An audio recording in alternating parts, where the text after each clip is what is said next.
Elite Special Forces are some of the best trained and most formidable units a country can boast. Whether emerging from the water to silently take out guards, or storming a plane to rescue the hostages and eliminate the hostage takers, Special Forces take on some of the hardest missions and live some of the most secret lives in the military world. These troops are the ones that states look to in order to get the job done. Let's get Black Storks, Pakistan. The Special Service Group, SSG, is better known in the country as the Black Storks because of the commando's unique headgear. Their training reportedly includes a 36-mile march in 12 hours and a 5-mile run in 50 minutes in full gear. Only about 5% of recruits make it through to the Pakistan SSG due to the tough nature of this 9-month training course, which also includes extensive hand-to-hand combat and an airborne school. The Black Storks are trained for a variety of environments including mountain, desert, jungle, and underwater. During the early Cold War, they trained and served alongside U.S. Special Forces, and more recently, the Storks have focused on local anti-terrorist operations, counterinsurgency, and intelligence collection. In October 2009, the commando stormed an office building and rescued 39 people taken hostage by suspected Taliban militants after an attack on the Army's headquarters. JTF-2, Canada. JFT-2 stands for Joint Task Force 2, and it's the jewel in the crown of Canada's Special Forces. They deployed to Vancouver in 2010, ready to intervene if terrorists took aim at the Winter Olympics. This group is trained to handle chemical, biological, radiological, and nuclear threats against the worst-case scenario, when a terror strike proves more than local police forces can handle. It's a unit that can be deployed against a wide spectrum of issues or crises, and it can be very low signature. Created in 1993, JTF-2 expanded to several hundred members following the 9/11 terrorist attacks, and has the most confirmed kills of terrorists in the world, having killed over 100 top-ranked Al-Qaeda members. Almost all of its operations are shrouded in secrecy, and in some cases were even unknown to the Canadian government. Alpha Group, Russia. Now, what about Spetsnaz? Well, to keep it simple, Spetsnaz is a general term for all Russian special forces. Within the Russian Special Forces, Alpha Group is as bad as they come. The KGB created this elite group in 1974, and it is believed that it operates under the directive of the top leadership in Russia, which is why most of its operations are classified. This force came to fame during the invasion of Afghanistan, during which members of Alpha stormed the presidential palace in Kabul, killing everybody in the building in the blink of an eye. In 1985, a group from this unit was dispatched to Beirut to try and rescue 4 Soviet diplomats. When the diplomats were killed, Alpha Group allegedly hunted down relatives of the hostage takers and returned them to their families in much smaller pieces, to send a message to would-be terrorists. It apparently worked for over 20 years. Sayeret Matkal, Israel. This Israeli Special Forces is focused in intelligence gathering, and it often operates deep behind enemy lines. In 2003, Israeli taxi driver Eliyahu Giro was kidnapped after transporting 4 Palestinians to Jerusalem in his cab, but the Sayeret Matkal unit located and rescued him from a 3-foot pit in an abandoned factory in a suburb of Ramallah.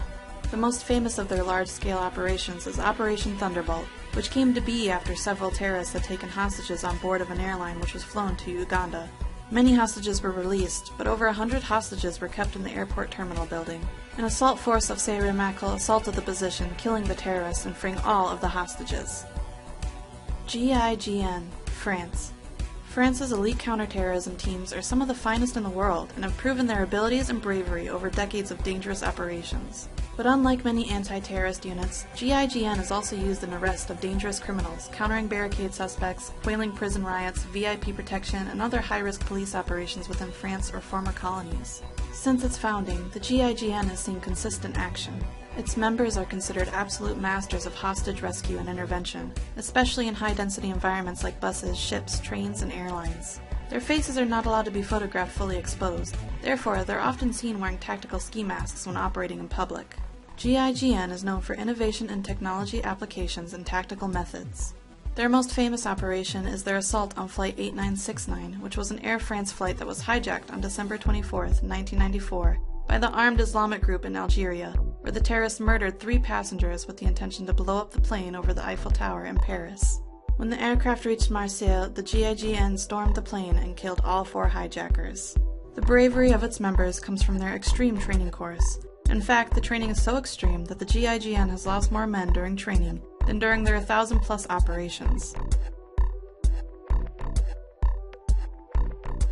GSG-9, Germany.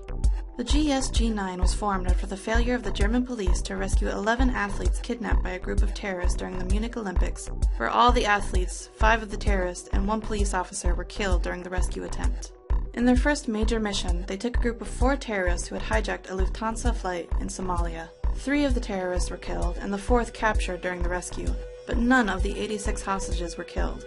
Between 1972 and 2003, the GSG-9 had successfully completed over 1,500 missions, and yet only discharged a weapon 5 times, 2 of which were to shoot the attacking dogs of people they were trying to arrest. An estimated 300 to 400 people now work within the GSG-9, but the exact figure is not known. Its work today concentrates on counterterrorism, hostage situations, and disarming bombs. J.W. Grom, Poland. The Grom is the leader in Poland's anti-terrorism efforts. It was named after the Silent Unseen, which was Poland's elite World War II Special Operations unit. The Grom began its operations in 1990, and it mostly deployed in unconventional warfare roles as they have special training in operational maneuvering response. Since the terrorist attacks of 2001, the Grom has been deployed alongside U.S. Special Operations Forces in Iraq, Afghanistan, and elsewhere. During this time, they have developed a close working relationship with the U.S. Navy SEALs and have a well-earned reputation of being one of the fiercest and most competent special forces on the planet. Their training includes a variety of disciplines. All of the soldiers undergo the same specialized training in anti-terrorism and special operations, as well as frogman, sniping, and parachuting. In 4-man teams, each soldier must be prepared to assume the respective responsibilities of his colleagues should it become necessary. Approximately 75% of ground personnel are trained as medics or paramedics and can speak multiple languages. In addition, each group is supported by several professional physicians. Navy SEAL Team 6, USA. You knew these guys were going to have to show up sometime, didn't you? The SEALs are an American Special Forces group created in 1962 which have achieved near mythical status. This is, in part, thanks to Operation Neptune Spear, the mission in which SEALs killed Osama bin Laden, the leader of Al-Qaeda in 2011. One interesting fact about this mission is that the aircrafts used in the raid were from Area 51. In fact, specially modified helicopters carried Red Squadron of SEAL Team 6 to Pakistan for the raid on Osama bin Laden's compound. The Black Hawks were fitted with top-secret radar spoofing technology, allowing U.S. forces to slip across the border unnoticed. These stealth aircrafts were developed and tested at the infamous Area 51, near Groom Lake, Nevada. SEALs will usually penetrate behind enemy lines and finish their mission before the enemy realizes that they're there. One quality that makes them so effective on land, air, or even at sea. In fact, the word SEAL stands for sea, air, and land, meaning that these soldiers can fight any form of threat, anywhere. The physical and mental strength required to make it in this force is ridiculously high. Training takes over a year, and most applicants can't even get past the physical qualification test, which involves a lot of swimming, push-ups, sit-ups, and running, all accomplished in a very strict time limit. Get past that, and you enter general training. Past that, and you move on to SEAL qualification training, which then opens the door to specialized training.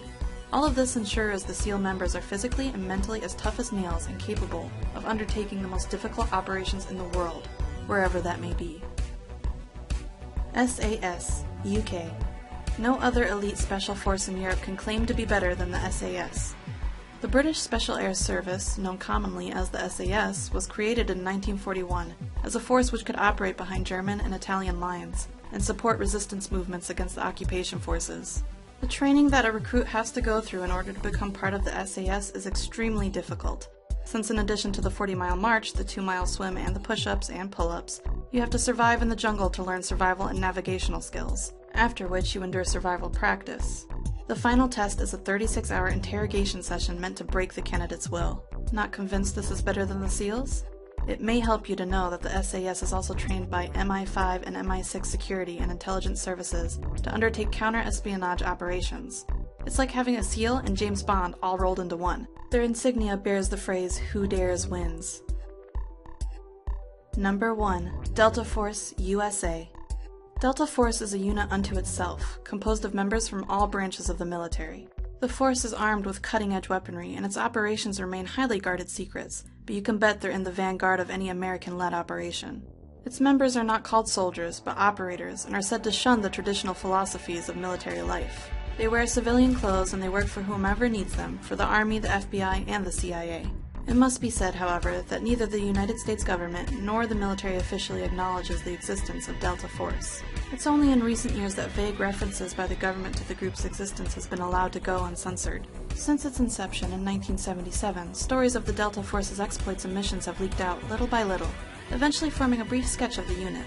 However, the group has been criticized for undertaking missions that are on the fringe of regular laws governing the military. This causes some to worry that Delta Force has more power and less accountability than any military organization in a free democracy should. Delta Force is funded out of secret government accounts, away from the public eye, and is believed to answer only to the President, making it one of the most, if not the most, elite special unit in the world. Why one of the most when we ranked it as number 1, you might ask? Well, after all, the most elite special forces are the ones that are so secretive that no one knows about their existence. Thanks for watching. If you enjoyed the video, like and subscribe to stay up to date with our newest videos.